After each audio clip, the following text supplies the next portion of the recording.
And you're very welcome, folks. Fintan Dunne here for VAXX Uncensored on lbry.tv, where you will always find us, even if they shut us down everywhere else, and on informedconsent.ie. Folks, it is terrific news we have, and that news is that 1 in 3 Americans would not get a COVID-19 vaccine.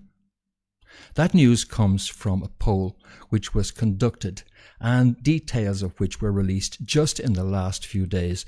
35% of Americans would not get free FDA-approved vaccine if it was ready today. Republicans less interested in being vaccinated than Democrats. And that's the details, the headlines. And folks, that is absolutely appalling news for the people we've been fighting for the last 4 months, 3 months at least. And it's bad news because you really can't mandate a vaccine when you've got a situation where 1/3 of people are just not interested, even if you're giving it away free. That really is a tribute to the efforts that we've put in, and I'm going to drill into the detail now on that because there is, let me just check some more stuff for you, growing skepticism. Here's some more poll information. The percentage who say the coronavirus outbreak has been made bigger deal than it really is. Look at it there. Back in April, that percentage in Republicans in the United States was 47%. Now it's 63%. With more and more people becoming convinced, even some Democrats, that this thing has been exaggerated. And those poll results on the vaccines are compounded by this. This is about the conspiracy issue. Have you heard about the conspiracy theory that powerful people internationally planned the coronavirus outbreak? All US adults, around about 20, 50, 70% of them have heard something about it. And among those who get news on social media, those figures are higher. Around about 80% have heard about it on social media. On social media, 1/3 of people almost are hearing about it a lot. So we're getting the word out. If we look even a little deeper into that, you can see how split this is in political terms as well. Look at that data there. This is what people think of that conspiracy theory. 8 and 28 is 36% of people who actually think it's either definitely true or probably true in the United States.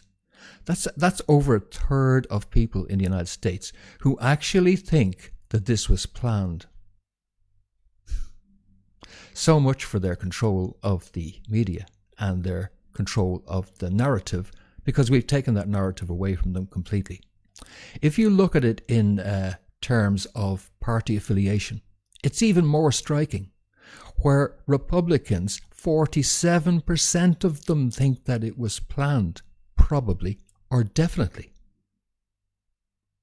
compared to Democrats, where only 25% believe that. This is a very political virus. This whole thing is going political. You ready for some more encouraging news? Here goes. Let's look into the detail on this now. Those who think that this coronavirus outbreak was intentionally planned by powerful people. And we look into all US adults. We're looking at 25% net. You're going to learn an awful lot about politics and about how well we're doing from this. And it is the uneducated. The uneducated.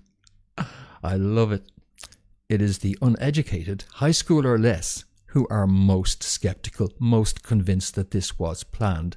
And the more education you get, the less inclined you are to believe it. Look at the figures over on the right-hand side of those who believe it wasn't planned, steadily increasing as they decrease on the left as education factors in.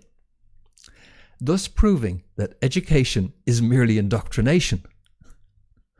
Because the reason that the people who have less education believe it was planned is because their brains are still functioning, and also they're still inquiring. You see, many of those who have gone to college, they think they fucking know it. They think they've been educated, and the longer they spend being indoctrinated, staying on in school, staying on in college, staying on in further education, the more indoctrinated they become. Great news for us, though, this. Let's take a look at some more here now.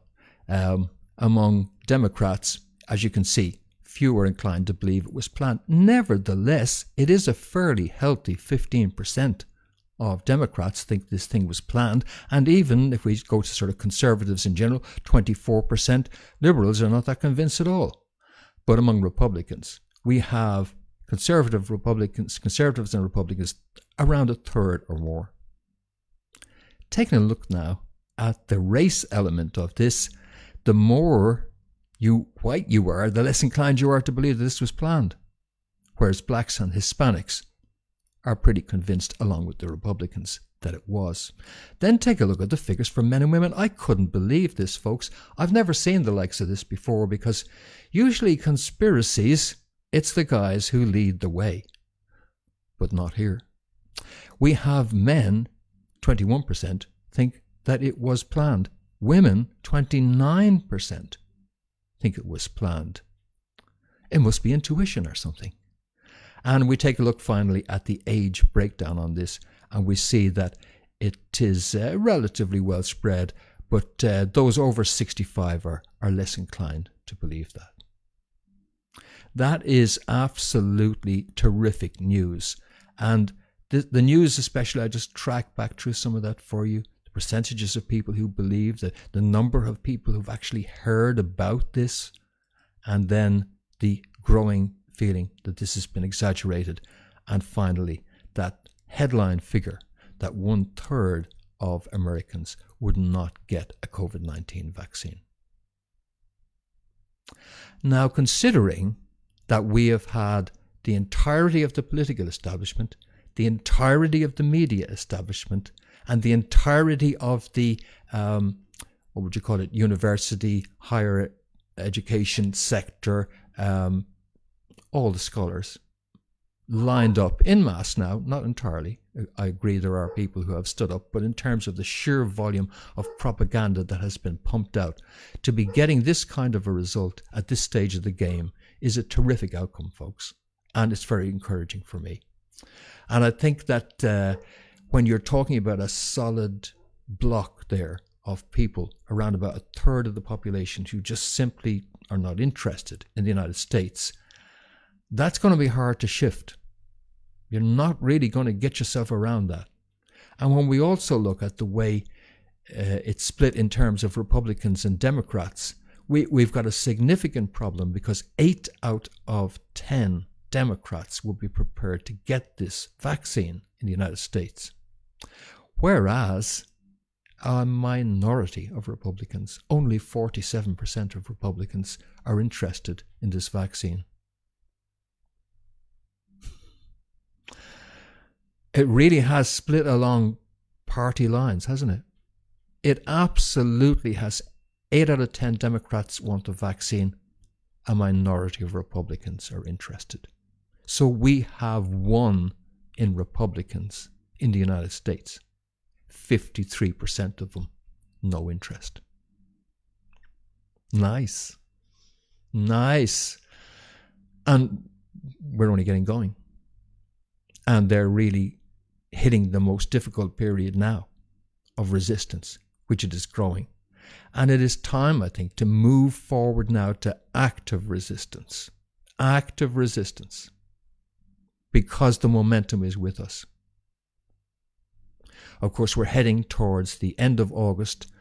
At the end of August, we're going to have a huge demonstration in Berlin. A massive one. Unmistakable this time. The intent and will of the people will be seen, because it can't be hidden second time around. The world will be watching. So there you have this thing splitting along these political lines now. And for them, that's a disaster. Because as long as they could just scare the shit out of everybody, they were on a winner. But they haven't managed to do so. Trump has played a rearguard action. He's played it well. Remember, Trump has to win votes from people who don't agree with you. And so he's got to play it careful. At the same time as he's resisting, he's also doing things that he needs to do in order to win votes. And I'll just take a look at our Informed Consent Facebook page and just do a scan through that for you as well too, for latest stuff that's been posted there. It's the best place to go. It's where I go every day to find out what's happened on this issue. And hunting Antifa, I must check that out later. You should also. I posted a story earlier on today. New Zealand is back on lockdown after an epic COVID-19 failure. For months, we heard the cry about how wonderfully New Zealand dealt with the coronavirus. But what a fantasy it was all along, because the virus wasn't eradicated. Going 102 days without a reported case, tests just found 4 people in one family. 4 people in one family. Oh my God, 4 people in one family with the coronavirus. What will we do? What did they do? They locked down the city of Auckland for the 4 cases. Now, you know what these people are? They're fundamentalists. All those people who talk about zero COVID, who use those words, that is like zero tolerance. That is like ISIS, which Trump defeated. Fundamentalists, nutcases, absolutists, all or nothing type of people. See? They want to eradicate the thing down to zero. If we can just entirely eradicate this, if we can just stop the tide coming in, that would be good too, yeah. Off you go, King Canute, and stop the fucking tide coming in then. That's what they're trying to do down in New Zealand. That's what they're trying to do everywhere, that they adopt this maniacal policy of trying to suppress to zero. It's fundamentalism. Nothing more, nothing less. Dangerous fundamentalism. The kind of extremism which we don't need. And many people who are watching this right now, while painted as extremists, are actually centrists. Centrists, not extremists at all. They're relatively balanced people. Without any strong political leanings in any particular direction. But they're painted as if they were nutcase, loopy extremists. Why? Because it's the extremists doing that. So that's how New Zealand is ending. New Zealand is ending with a full lockdown on the city of Auckland. Everybody's home, all businesses except essentials are shut down, etc. And they could be playing this game for the next 10 years. Meanwhile, Sweden's back to normal, just about. Because we achieve herd immunity at 14% or thereabouts. Patrick Reynolds shared a link about the corporate takeover World Economic Forum, the Great Reset. I cannot stress how important it is to have a look at that link, weforum.org. I call it the Scum of the Earth Forum. It includes a founder and chief executive officer of ChipSafer will be at the World Economic Forum in January. ChipSafer, need I tell you more, is a platform that can track and detect anomalies in livestock behavior. Livestock behavior. So we're going to have an expert in livestock behavior that's sticking microchips into fucking cows so that you can track them. What does that make you to the New World Order? I think we can milk this one, folks. Cattle, that's what it makes you to them, cattle. So you're going to have a cattle forum, the World Economic Forum in January, where they will discuss a great reset, the need to use this as a learning moment to fuck you over. The most dangerous species on Earth, man. No, the most dangerous species on Earth, man, yes, under the current economic structure and under the current psychopathic exploitation which is going on, not just of you, but of nature. But it's not mankind, it's corporate kind. Psychopathic kind is the problem. News also from Patrick that Russia has gotten orders from 20 countries for 1 billion doses of the world's first COVID-19 vaccine. And that makes you wonder if Bill Gates should really just maybe sell some stock quick, because this is not going to work out. Because the Russians have gotten orders from all over the fucking planet, which is terrific for their COVID-19 vaccine. Of course, everyone in the West, the Western pharmaceutical interests, are screaming, hey, they haven't tested it enough. Not wanting to look in that mirror themselves. So, yeah, very good. And just to sort of add your good news, what would you call it, cherry on top of the cake, is news from Trump. Because Trump has sidelined Fauci and Birx now with a new COVID guru professor. He's brought in a guy called Scott Atlas from Stanford.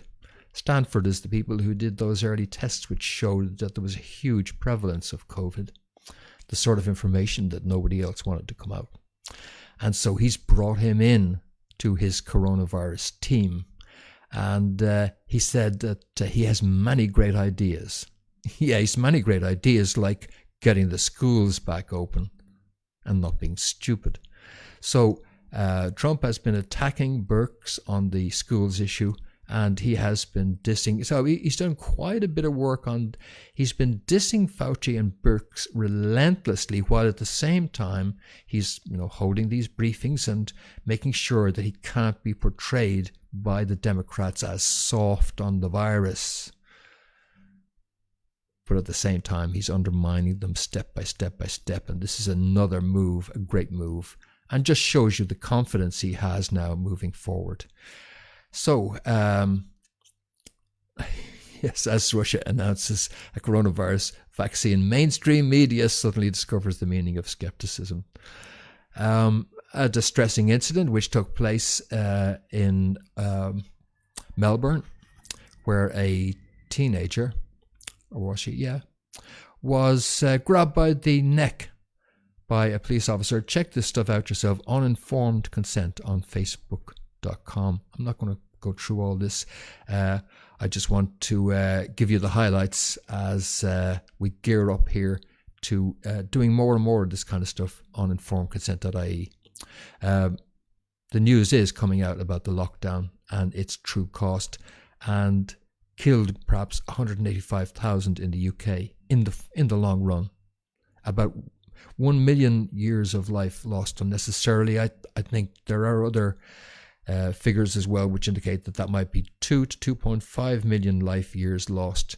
And the bottom line is that even on these figures, lockdown killed 2 people for every 3 that died of the coronavirus. If those figures are higher, then it would absolutely be the case that lockdown killed an equal number of people as died in the coronavirus. Now, you know what that means? That is not a comparison between lockdown and coronavirus. What that really means is that these fucking psychopaths, with their interference in normal medical practice and their steering of this entire thing away from hydroxychloroquine, an effective drug which would have savagely cut mortality in the over 70s cohort had they been prescribed it. These fucking psychopaths have not only killed around about 80 to 90% of those who died simply by interfering in what would have been otherwise effective therapeutics that we would have deployed, but they've also killed the same fucking number of people who missed out on necessary medical treatment. And they will kill 2 or 3 times that number in the long run easily, let alone destroying the lives of 10 times that number, because of the long-term 20-25-year consequences of doing this. So that's the scale and scope of the tragedy. And also, it is that for which they must be held accountable, not just the COVID deaths they caused, but all the other deaths consequent to these actions which they caused, because they caused the COVID deaths. Hydroxychloroquine, effective therapeutics, proper prophylaxis, or in other words, preventative measures, 10% of the current mortality we would have achieved. So that is good news that the figures are coming out. I can't say the news itself is particularly terrific. And we're starting to get back into previous news there. I'm going to keep going now. We just pop one more before we wrap it for this. COVID-19 laws, mandatory face masks in shops. Yeah, okay. You can get an out on that, folks, by claiming that you are distressed if you wear a mask. But are you? I've got a loophole as well. And I posted it in informed consent there. And that loophole, let me see if we have it here. I love this one, by the way. Just absolutely I just love this. I believe we must continue to stand for free expression, Mark Zuckerberg. False information, checked by independent fact checkers. See why. Oh, yeah. Oh, yeah.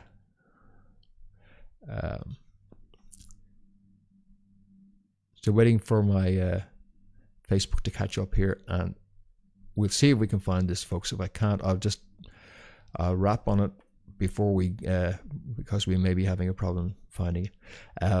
There's just so much content, folks, and this is only just in the last 24 hours or so.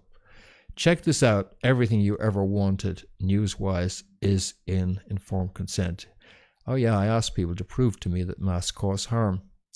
And the reason I did that was because you see there is a section 5D and a section 6D in the regulation 296, SI 296 and SI 244. And that regulation 5D and 6D says that if you are concerned that there may be health consequences from wearing such a mask, you may remove it. There you go. If you think there's even a risk to your health from wearing the mask, you may remove it. Simple as that. And that's in section 5D and 6D of SI 244 and 299. So there we go. That's the detail on it. I finally found it. And new mask regulation has loophole allowing health risk exemption.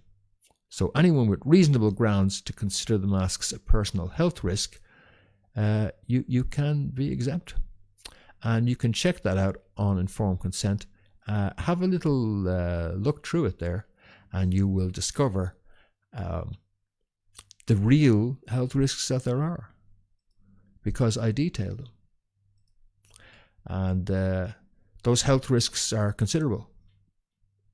And there they are. All the gory details on them. And look at all the peer-reviewed published studies that prove it all. So that you're not just talking bullshit, but you actually have all the details there. So, you know, I in many ways think that's a cleaner way of doing it. That under that section, if you're concerned about health risks, then you don't have to lie or pretend to be, you know, distressed. You know, okay, it's uncomfortable, a pain in the ass and all the rest of it. And I'm not going around saying I'm distressed if I put it on, for crying out loud. I'm just going to say I just don't want to put it on because of the health issues I've become concerned about, and therefore I've removed it. Thank you very much. All right. I'm going to wrap it on that one because that's just possibly even too much good news all at one sort of felt swoop for you. So we'll just leave it at that. I'm going to be back with more. I do hope you'll join me for that also as we track this. As I said, I'm very encouraged that we really are getting somewhere with this. And I'm very encouraged by the poll results that we've got. I think the momentum's with us now. And the fear factor, which has worked for them for so long, is fading. And their ability to milk this in the fashion they're doing so, trying to pretend that they need to keep all these things in place for real public health reasons, when it's getting pretty obvious to everybody that this thing is just trickling along the bottom now, that it is beat in most of the Western world, and that we really should be getting on with the business of bringing to justice those who caused all this damage. Which, of course, is why they don't want to take their foot off the accelerator, but we're going to make them. All right. That's it. I'll be back with more soon. I do hope you can join me for that. But in the meantime, for informedconsent.ie and for VAXX Uncensored on lbry.tv, this has been Fintan Dunne reporting. Thanks for joining me. See you soon.